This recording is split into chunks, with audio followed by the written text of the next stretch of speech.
Today, we are welcoming Merger Sasha Przybylski to the podcast.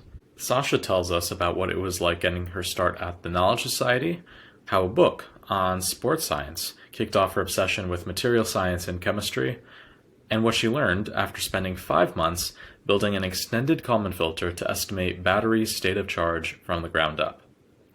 Enjoy the conversation. Hi, Sasha. Awesome to have you here today. Really excited to dive into everything that you're up to. I think it would be interesting to turn it back to a few years ago or whenever it was that you got started on the path that you're on today, and to hear a little bit about what was going on in your life at that moment and what spurred you to get started. Yeah, for sure. Thanks for having me, guys. I'm super excited. But basically what happened is as a kid, I really liked science, I really liked engineering, I really liked building stuff. So I was like with wood was a lot of what I did. So like hot glue and popsicle sticks, favorite thing to do. But then as I got a bit older, it became, okay, let me go a bit deeper into technology. And I read this one book, it was called Endure. It's by Alex Hutchinson, and it's basically talking about like sports science. And I was reading it, and I'm like, okay, in this book, it talks about breaking two, which is basically um, Nike's like, okay, can we break the 2 hour barrier for the marathon? So can somebody run 42.2 kilometers in under 2 hours? And basically they felt like all this tech behind it, like what these new shoes, we're using the Tesla pace car and like dialing this guy's nutrition. And what ended up happening was they did two tries, but Eliud Kipchoge, which is an athlete from Kenya, he ended up actually breaking the 2 hour mark. And I'm like, oh my gosh, technology just like accelerating human potential. This is so cool. And I'm like, okay, these shoes have a 4% efficiency boost. I need to know how these work. And so I'm like, okay, well, how do these shoes work? Well, it's in the materials they use. And I'm like, okay, I need to understand material science. So I went like super deep into chemistry. I did like a whole research dive into like the foam of the shoe because like basically it's got this fancy structure that lets it be that way. And so I like super into chemistry. And then I'm like, well, okay, material science is cool, but like you don't actually apply it. Like it's not cool unless you apply it to something. And I'm like, okay, what's something else that I really like? I'm like energy. I really like the planet, sustainability, whatever. And I'm like, okay, chemistry plus energy. Well, batteries. And so that's kind of how I got to batteries, which is what I've been listening on for the past like yearish now. Can you speak a little bit to it's such a cool journey. Maybe speak a little bit to the aspect of you're starting with just like glue and popsicle sticks. Like what were you making then? Like what was the thing that got you excited about building from that perspective? Were you doing like bridges and stuff? What was it back then? Okay, it was bridges by the time I was in like grade seven, but when I was in um like I don't know, like grade four or like eight, seven, whatever, I was building like I remember one time I built these like pencil holders, like pencil Hmm. case style thing, because I just wanted to build something and I'm like, I think I definitely need more pencil holders than the other four I already have. So it wasn't really a purpose, it was kind of just like, can I put these together and make something that actually works, as opposed to like, oh, let me like product design and like solve a problem. But like, And when you started to get almost into the area of kind of like focusing on, I mean, you started with building something practical, which is really cool, but then you started looking at this almost like as a science project, or like seeing sort of how it works and kind of like fitting the pieces together. What was that like? Like, what was there things happening outside of this, or what was the context in which you were doing this stuff? Was this like part of school? Was this a thing you were doing with like family members or friends outside of school? Like, what was that like? um, okay, so my dad is he's helping me with a lot of the wood things because obviously when I'm seven I can't really use like a power saw, so there's that. Um, but I think Yeah, I think a lot of it was just me by myself because I was pretty like quiet kid. I didn't really talk to a lot of people. So it was like, okay, let me just like build this thing and see if I can figure out how it works like at home by myself. It wasn't really with a school project. We didn't do too many like build your own projects in school. But yeah, I think it was like my dad in part just because he's like into engineering as well. And also just me being like, oh, this is cool. What happens if I combine these things? And I'm curious, you mentioned that maybe growing up you were on the quieter side, and that building these things, like obviously there's learning that is going into this when you get to a certain point. I'm curious what kind of role people or communities played in sort of the beginnings of this. What role, maybe your public school or the internet played in sort of expanding your horizons very early on. Yeah, definitely. This is actually something I've been thinking about a lot lately, like the difference between um like building connections versus being like super heads that I'm just like super technical. But I think one of the biggest catalysts for me was definitely joining TS. So TS is basically a human accelerator program for high school students. I think you guys have other TS people on here maybe. But yeah, like after joining TS, it's kind of like, whoa, other people also like building stuff? No way, because I live in a very small town where not a lot of people are like doing these things.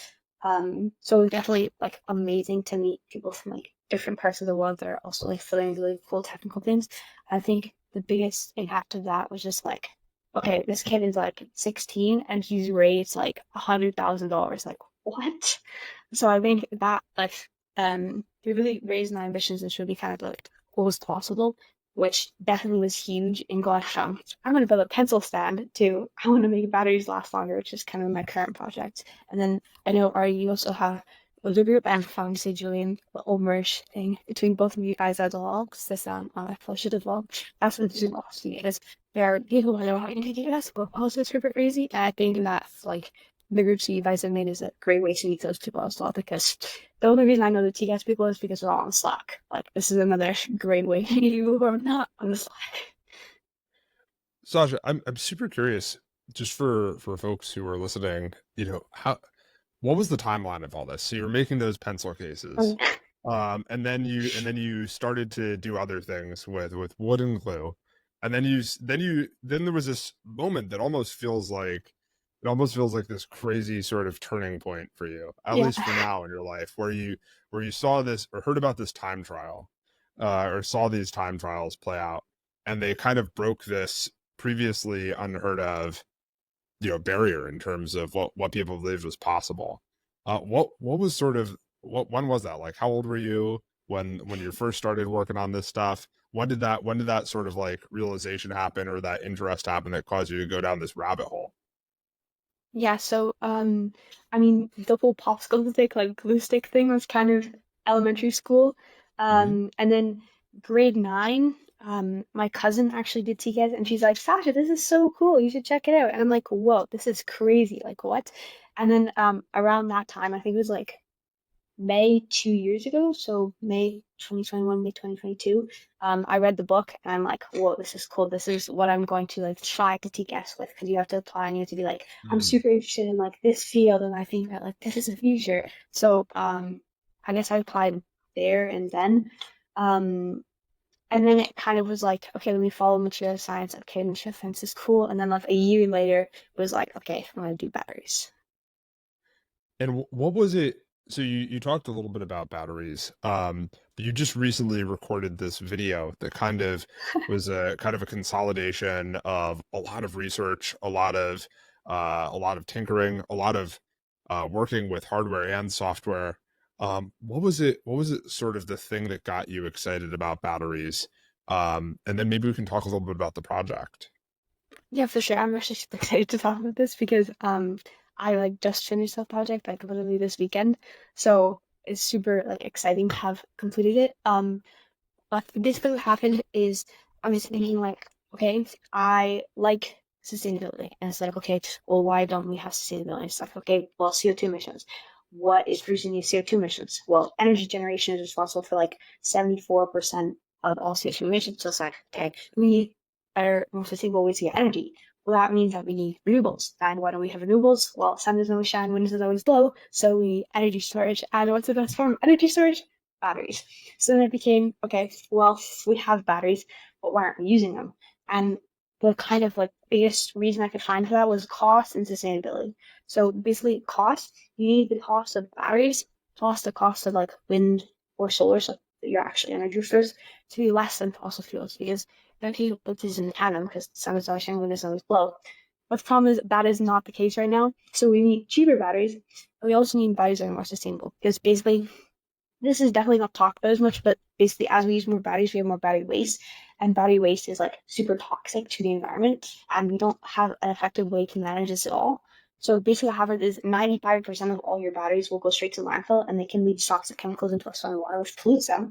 And the recycling process is like super inefficient and way too expensive, mainly because like the way that batteries are made and the way that battery packs are made, it's like impossible to disassemble the batteries and to like actually extract the materials from them. So I've seen like interesting companies are doing cool things with that now, but I still think it's like completely effective. So anyways, taking it back to your point, batteries are too expensive and unsustainable. So I'm like, okay, what do we do about that? And I think that into that kind of issue was let's instead figure out how to get the most of the batteries that we have. Because basically, if we can make batteries last longer, so we can get more out of them, then they now cost less because you can get more use out of them. And if they last longer, then you need less overall batteries, which means you have less overall battery waste. And so then it was like, okay, well, why don't batteries last longer? And the answer to that is transmission system. Basically, a battery operates in a condition that's like stressing it. So that could be it gets too hot, it gets too cold, it's like overcharged, it's over discharged, and that will cause the battery to degrade. So then, how can we avoid these charge conditions? And the answer to that was something called a battery management system, which is basically like kind of a piece of software that sits on top of your battery pack and is trying to basically optimize battery function. So I'm like, okay. So after that like whole long arc of like it's this then this, I came to battery management systems and I'm like, okay, I need to build a better battery management system. So basically I'm like battery management systems are way too complicated because they're basically just massive algorithms. So I picked this one very specific thing as the most mathematical component. It's called state of charge estimation. And it's basically like if you turn on your phone, there's a little icon on the top right hand corner. It's like your battery is 40% charged. That's state of charge estimation. And so the project that Neil was mentioning was basically me building the algorithm to estimate that, which is called an extended Kalman filter. And yeah, I basically got my battery, built a circuit, collected battery data, used the data to make a model of the battery, and then I use that model along with like machine learning techniques to actually predict state of charge. And yeah, I think the best way to explain this is just to go find the video because there's actually a demo in there at some point, I believe. But yeah, that's basically like the synopsis of this like 5-month project. À ceux qui n'en ont pas, à ceux qui n'en ont pas, Rosa, Rosa. Batteries basically convert chemical energy into electrical energy, and they do this by shuffling electrons back and forth between the anode and the cathode. We can harness the electrons' movement as electricity. Batteries are super useful, but they're also quite sensitive, lithium-ion batteries in particular, which are found almost everywhere. Your laptop, cell phone, and your smartwatch. And now your EVs are all powered by lithium-ion batteries. The thing with lithium-ion batteries is that they're pretty much a walking fire hazard. The electrolyte, the solution that the anode and cathode are submerged in, is flammable. This is what causes all those Tesla fires that you may have seen on the news. When a battery overheats and explodes, it's known as thermal runaway. Thermal runaway gets even more likely as the battery ages and as it degrades. Thermal runaway is just one type of battery failure, but there are so many different types, and they can be fatal. So as you can imagine, a lot of effort is put into preventing and predicting battery failure. One of the most common ways we do this is with a battery management system, or BMS. Essentially, a BMS is just a piece of software that sits on your battery pack, and its main job is to optimize the function of the battery. This means getting the maximum performance out of your battery, but also not letting it undergo failure. And this is actually a pretty tough line to walk because the indicators of battery failure aren't directly measurable. Some of the most common examples of these indicators are state of charge and state of health, both of which can be found in the settings section on your phone, interestingly enough. State of charge is basically how charged your battery is. So it's when your phone says it's 60% full. State of health, on the other hand, is how much capacity your battery has. So it's basically saying how much energy can your battery store now compared to how much energy it could store when it was new. These parameters, because they're not directly measurable, have to be estimated. And the quality of these estimates determines both the safety and performance of your battery. There are three main categories that these estimation methods fall into. The first one is physics-based modeling. So this is basically taking everything that we know about physics and how subatomic particles behave and predicting how the battery is actually behaving on an atomic level. And so some examples of this would be an electrochemical model and Coulomb counting. Coulomb counting is basically the idea that if you count the amount of electrons that enter and leave the battery, then you should be able to predict its state of charge. The second battery state estimation method is data-driven methods. So basically, I like to think of this as AI models because they're either machine learning or neural networks that basically look at past battery data and identify trends in it. And then they'll use those trends to predict how the battery should be operating now. The third one is hybrid models, and this basically combines the data-driven and physics-based models to get the best of both worlds. Some examples of this would be an extended Kalman filter and an adaptive filtering model. Data-driven methods, so AI, is viewed as a black box solution. And this is basically because we don't actually know where the model is getting its numbers from. And this actually isn't super useful because then we don't actually learn anything about the battery. Physics-based models, on the other hand, can be super complicated because they require a very deep understanding of what's happening with the subatomic particles. They can also be computationally expensive because you're basically trying to simulate millions of atoms. Given this, I decided to focus on hybrid models. Extended Kalman filters are one of the most commonly used battery state estimating methods. And if you're curious to learn more about the math behind it, I made an article and a video which I'll link down below in the description. At a high level, an extended Kalman filter basically makes a prediction, takes a measurement, and then combines the prediction and the measurement to return the most accurate estimate. Here's how I built an extended Kalman filter to estimate battery state of charge using an Arduino.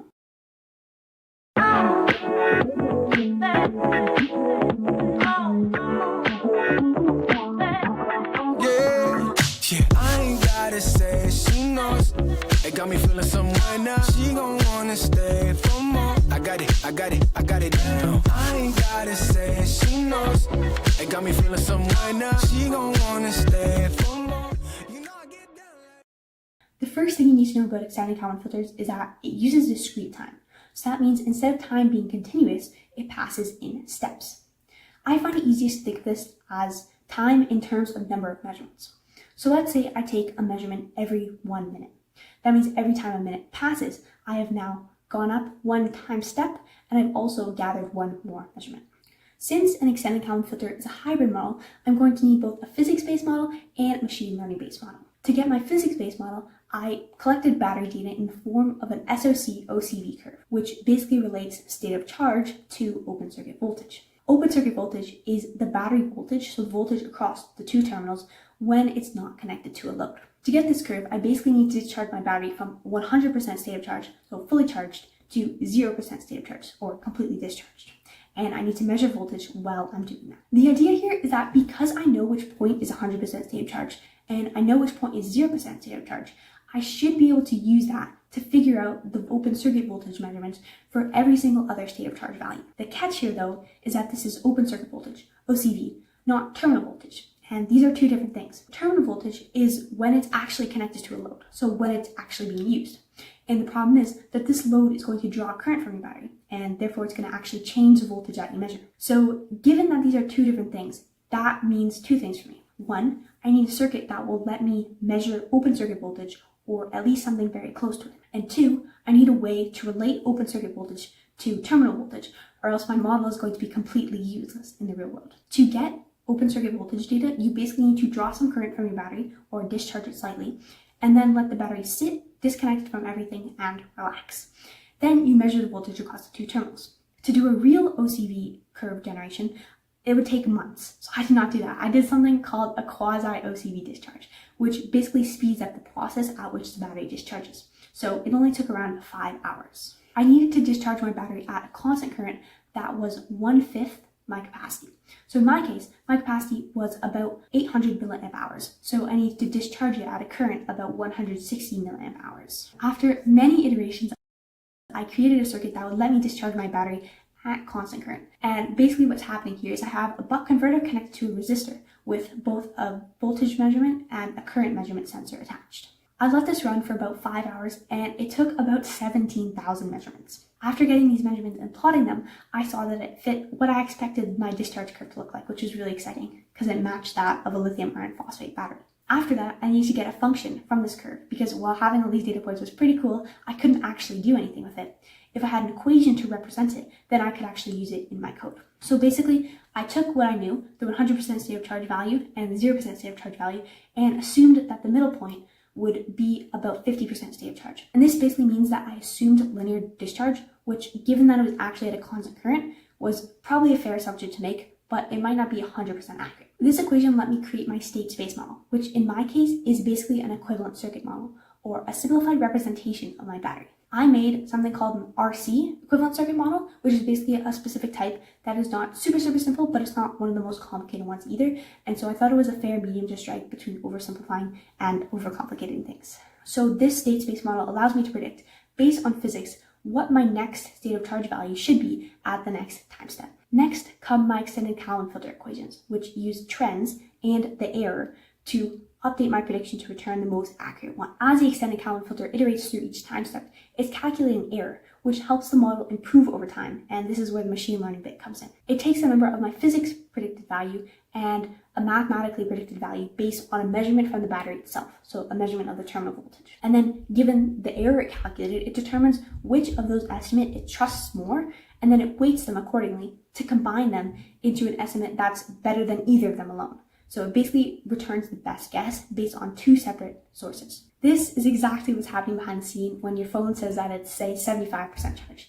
The cool thing now is that this should be able to take battery data from any point, even if it's not 100% charged, and it should be able to tell me what state of charge it is. Battery state of charge estimation is something that's absolutely crucial to battery function, but it all happens under the hood.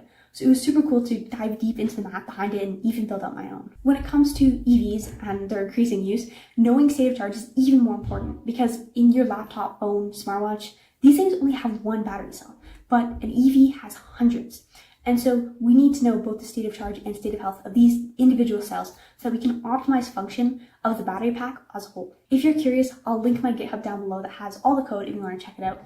But with that, thank you so much for watching. I hope you enjoyed, and I will see you in the next one. À ceux qui n'en ont pas.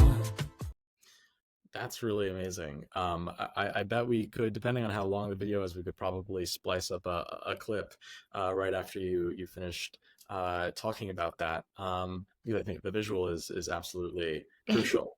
I think I'm curious right now, at the stage that you're in, looking back, it's relatively easy to sort of point at the crucial sort of pivoting moments or pivotal moments.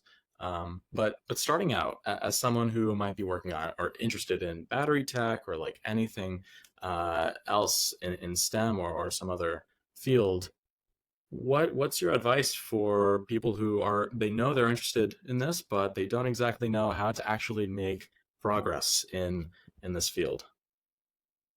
So I would say reaching out to people is definitely super helpful. Like, for example, when I was building this, I had a PhD who was like super helpful, answered like all my questions, like gave me all these amazing resources that I definitely would have able to looking on this without. So just like whole email, whole outreaching people on LinkedIn, super helpful. And then also ChatGPT is surprisingly helpful just because it's like I would ask it and then I would like grill it to make sure that I fundamentally understood everything. And then I'm like, okay, here's what I think it is. And ChatGPT is like, no, that's not correct for you, this. And I think the fundamental understanding is also really important when it comes to like actually building something on. And then the final thing is like actually build a project. If you just have skills, it's not quite as fun and it's a lot easier to get humiliated almost. Or you're like, okay, I really need this algorithm to work. I really want this thing to like come to life. Then I think it's a lot easier to like stay focused on achieving that and to push through when it gets, because it's probably gonna get tough, especially like, super technical. With ChatGPT, were you sort of questioning it when it got something wrong and saying, "Are you sure that that's right?" Because Yep. or were you kind of because I do that with coding sometimes, and it will give me something that's wrong, and I'll be like, "I don't know, are you sure?" And then it will immediately apologize and say, "Actually, no, I was completely wrong." It usually does a joke and say like, "I was just testing you" or something, but but it's interesting. Talk a little bit about that. Like, how do you actually use ChatGPT when it comes to working on your projects? I think what I found worked really well was I was looking at battery aging mechanisms, and so I had like all these research papers in front of me, right? But research papers are like written in a way that is very hard for me personally at least to understand. So I'd like take this section and I'd be like, ChatGPT, what does this mean? And then I'd basically get to rephrase it, so that way it's a lot less easy for it to mess up. And then plus it also has like all the context, so if I'm like asking it follow-up questions, then it can reference it. But I think like also trying to like walk back through the process where it got its information from and be like, wait, this contradicts with what you just said is also helpful. If it gets like really like out of it, but like this is correct, and you're like, no, this is obviously not correct, just start it again. Blind slate. That's really cool. And then maybe speak a little bit to, you've got this video where you sort of talk about the problem that you're going after. You've got this really awesome GitHub repo where you're sort of going over the model and the algorithm, and you've kind of made it just really open for people to kind of observe and play around with it themselves. But maybe you speak to a couple of fundamental elements of this. So for instance, you've got this thing essentially known as an OCV SOC curve, which maybe you could explain sort of what that actually means as it relates to understanding the SOCs, like that, which stands for state of charge, which is if I were to play it back, that's understanding like, is the battery 60% charged, sort of like what your iPhone shows you sort of in the top right hand screen.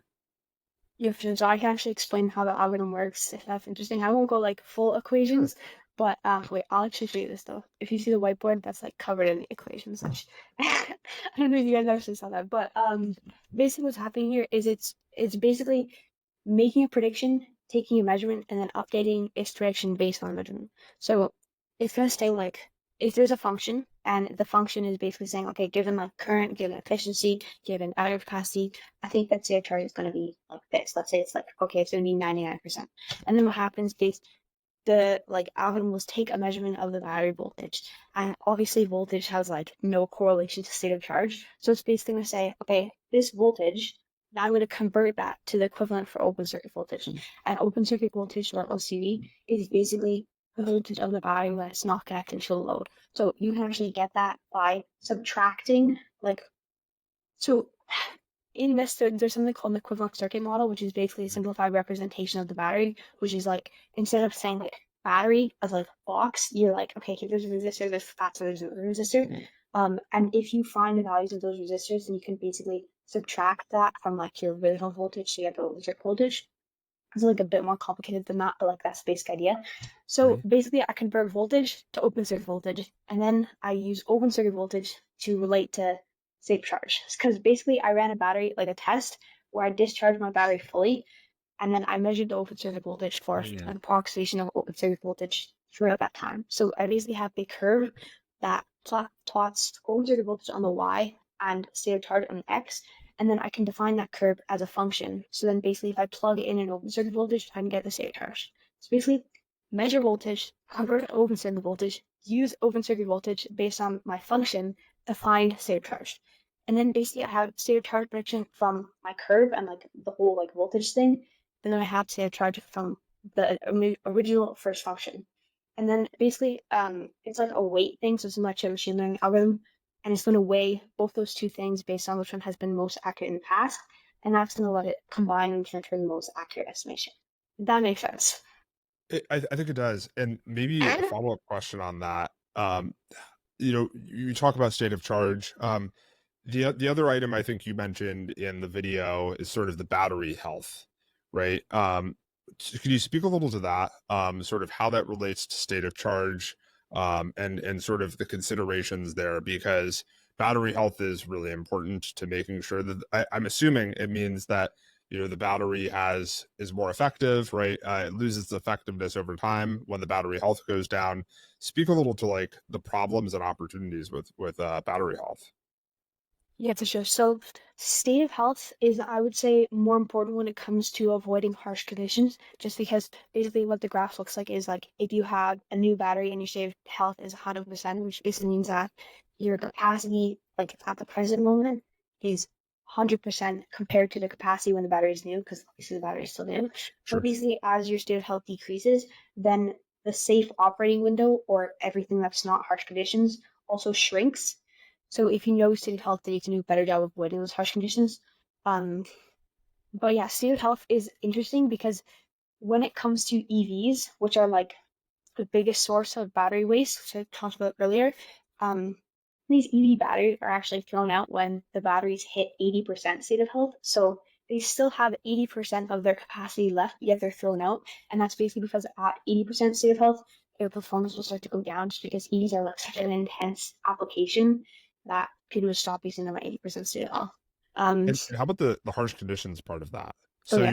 you're talking about the state of health. Maybe define harsh conditions and define sort of the risks associated with with operating in harsh conditions. You talk about this a little bit in the YouTube video, which everybody should watch. It's great. It's only 10 minutes and you could really learn a lot. But maybe speak a little bit about that if that's cool. Yeah, sure. So there's three main ones. There's like temperatures and then overcharging and over discharging. So the idea with temperatures is that different like temperatures, either too hot, too cold, can basically accelerate battery aging. When it comes to high temperatures, it's basically because particles in there are moving faster, and so reactions happen faster. And if reactions happen too fast, then that causes degradation because like it can lead to dendrite formation, which is basically like plating of lithium inside the battery, which is bad because you want lithium to be in ion form, and if it's plating, it's like a solid form. So we don't want that. And if temperatures are too cold, then ion mobility will go down, which basically means that your battery is not like fully sharing energy, which is obviously not good either. Overcharging and over discharging is basically the idea that like if you try to move lithium ions too fast, or you try to move lithium ions that aren't meant to go like to the other side of the battery, because basically you're moving lithium ions between the end of the cathode, then you can also damage the battery and lead to dendrite formation, or you can lead to other like I believe it's composites, I think, or what's it called? Yeah, I don't remember what it's called, but it's like a thin film that forms on the end of the cathode of the battery, and that can also like increase internal resistance, which then decreases performance. I'm doing a very bad job of like quantifying this into different parameters, but basically the idea is that like you're either going to decrease lithium mobility or like lead to dendrite formation, or you're going to like increase internal resistance. Does that help? I don't think that was a great explanation.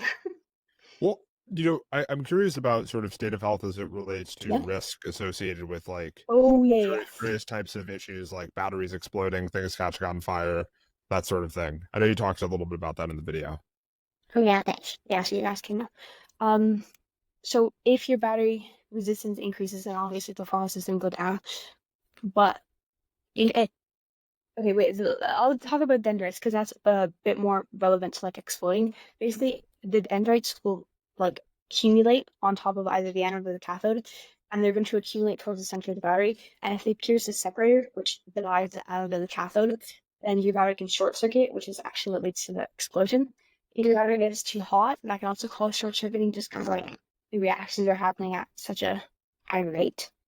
But yeah, I think the other thing would be like increased resistance.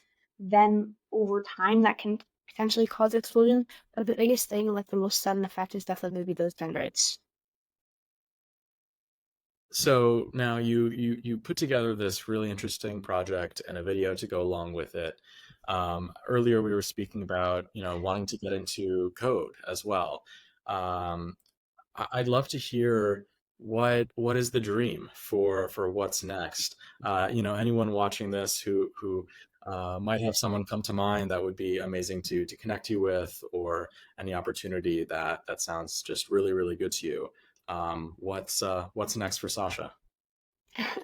Okay, well, the plan right now is to just get really cracked at like coding. So I'm going to get better at Python and C, just because C is more useful in like firmware, which is what battery management systems are.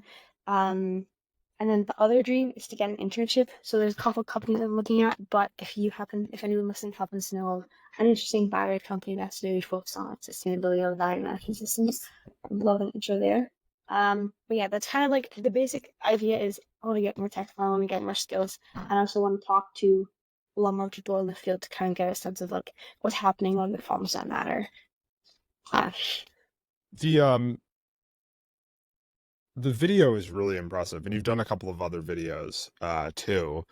Could you share a little bit about kind of why you make videos? Yeah. Are you hoping to inspire other people? Is it just a way for you to sort of crystallize your understanding and how you communicate it? Is it just personal enjoyment? You want to learn how to make videos and how to create content? What's sort of the motivation behind it? Because it's really good. Well, first off, thank you so much. I really appreciate that. I think if you watch my first video, I think you'll definitely see the evolution. But yeah, initially it started because part of the TGA's process is to like make content about your projects.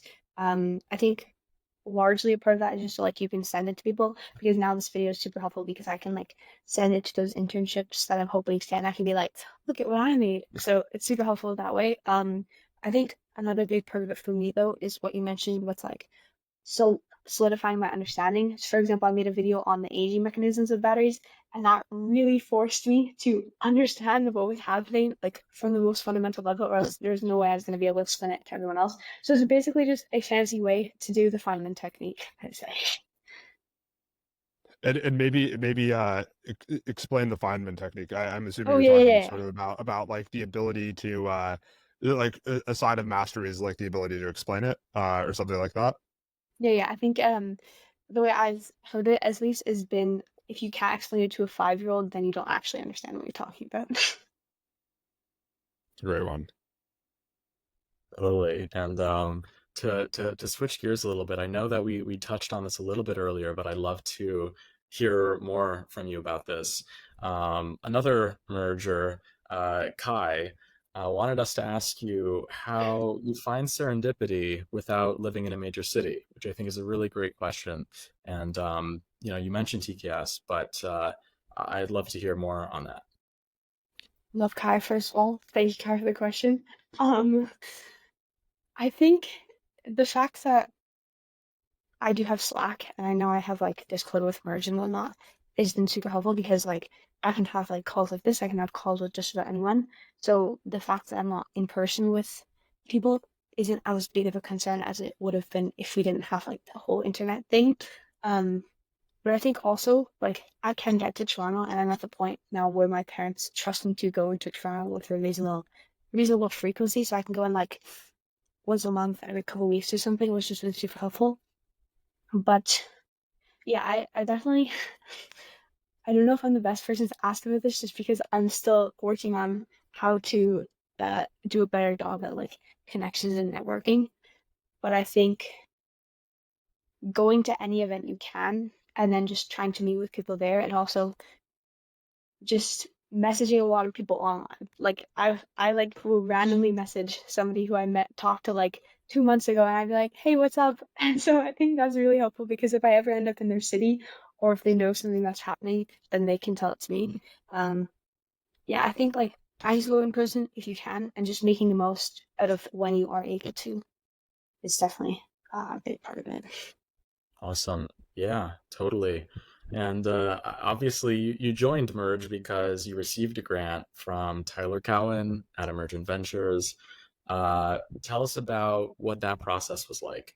The project that you were working on, that you were looking for non-dilutive funding on, and yeah, what it was like to apply and interview, and then get the check.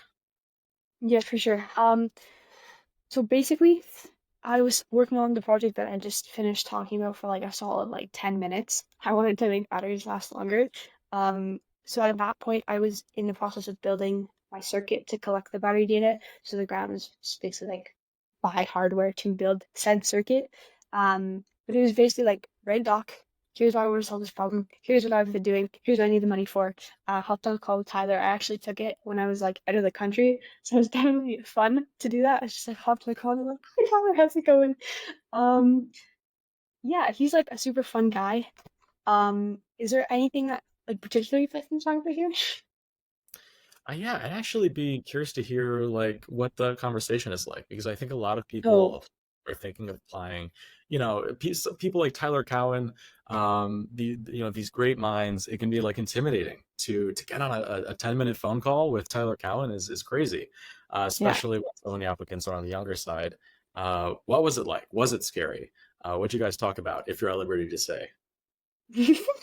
Okay, I actually did not realize how impressive Tyler was until like a few days before the call.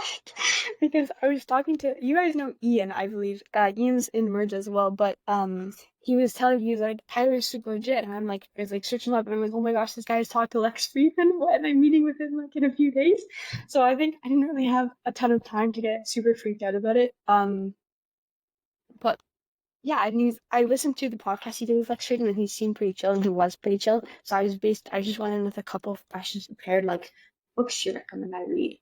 Um, yeah, I didn't think it was too scary, but I think just remember that like he is a human, and you don't really have to be scared of him. His literal job is to help you.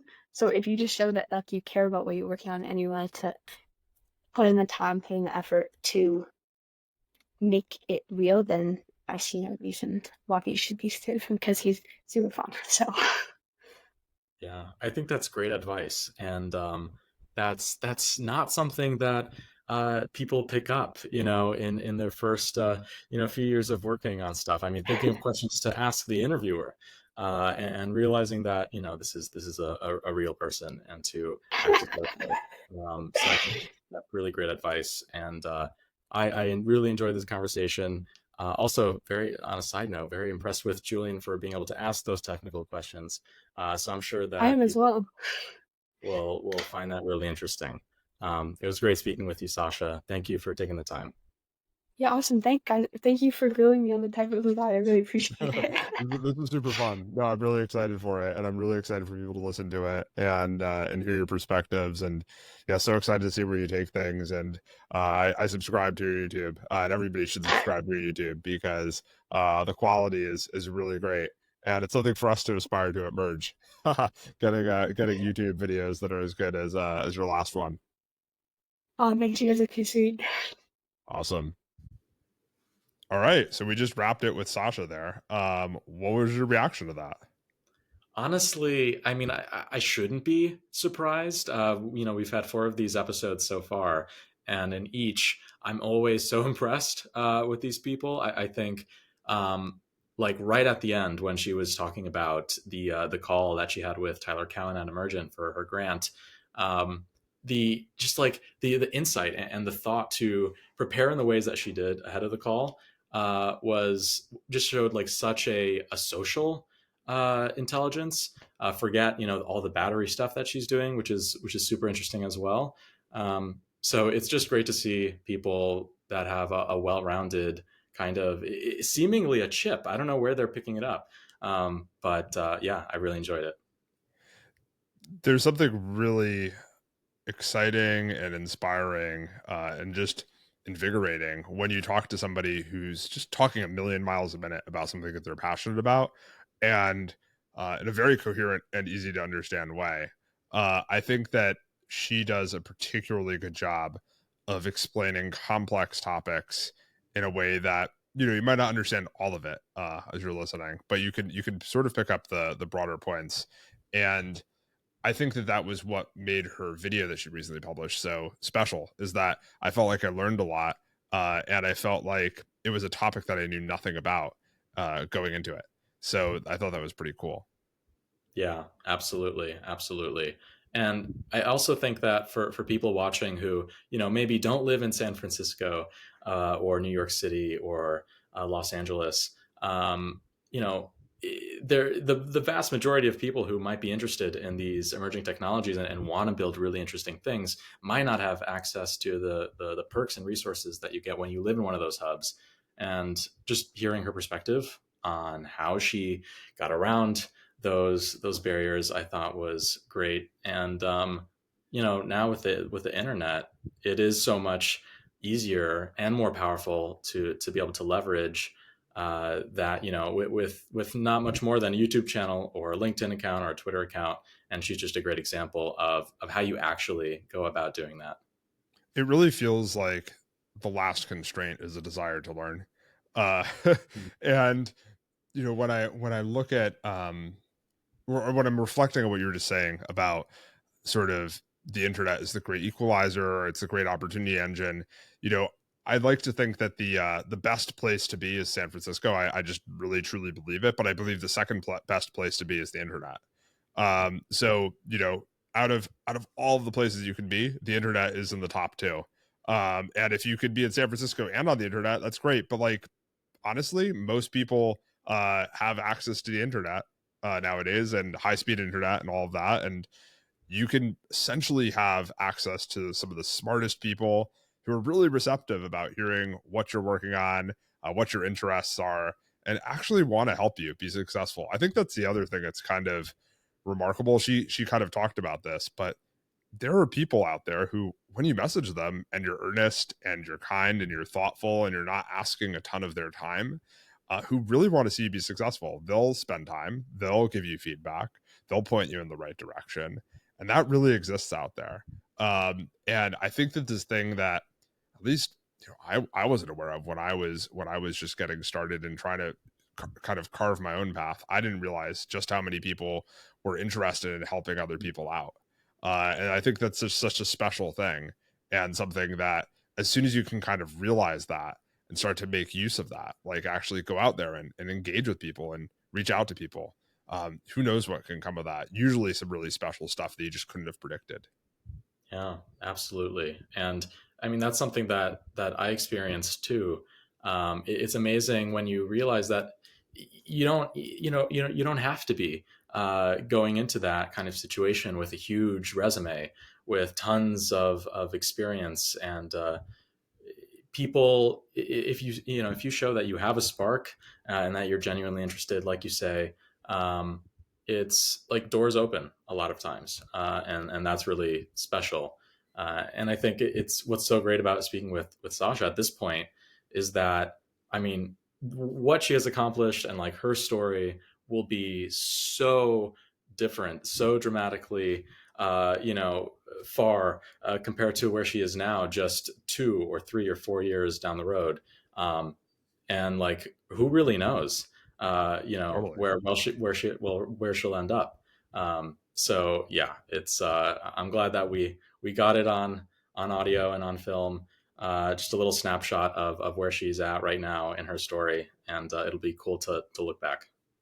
I think we should wrap in a second here, but the last thing I would probably suggest ending on is just if you juxtapose someone like Sasha with someone who is kind of someone who I might describe as like a scene stirrer, or somebody who's trying to start a startup because it's like the cool thing to do, and they have very superficial level understanding of the industry that they're trying to build in, really anything, because they don't really care about the thing that they're working on. They just care about sort of like checking the boxes so they can raise money, which they see as prestigious, or have a startup which they think is prestigious. And you juxtapose that with someone like Sasha, who follows these rabbit holes and is just deeply curious, and you say, wow, this is the type of person that you want to emulate, right? You want to try and find something that you're really deeply curious about, that you can't stop talking a mile a minute about, that you want to learn so well that you could explain it to a 5-year-old, right? So really inspiring stuff. I think that people like Sasha ultimately could make some of the best founders. Not to say that that's the path that she's necessarily going to take or anything like that, but yeah, it's been so great, and it's cool to have this little debrief after. So if you've enjoyed this podcast, if you've enjoyed this episode, share it with friends. Check out merge.club. You can go and you can give us a 5-star rating on the Apple Podcasts or on Spotify. Subscribe to it, do all that stuff, and yeah, we're really excited to see you for the next one.